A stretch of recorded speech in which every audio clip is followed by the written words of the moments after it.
আল্লাহ নূহকে হুকুম দিলেন যে মুমিনদের তার পরিবারকে এবং জমিনে বসবাসকারী সমস্ত প্রাণীকে নৌকায় তুলো। এরপর আল্লাহ আকাশ ও জমিন থেকে পানি বর্ষণ শুরু করলেন। পৃথিবীতে ভয়াবহ বন্যা দেখা দিল।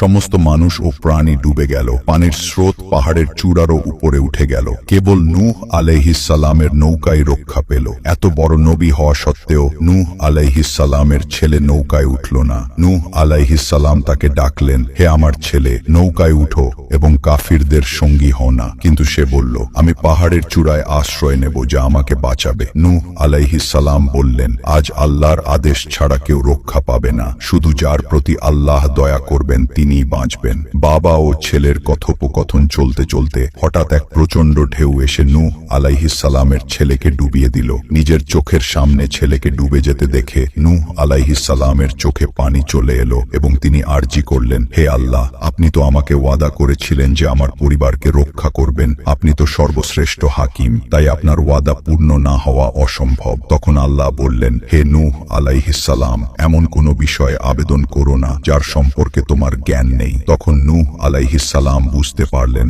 এবং সঙ্গে সঙ্গে আল্লাহর কাছে তওবা করলেন।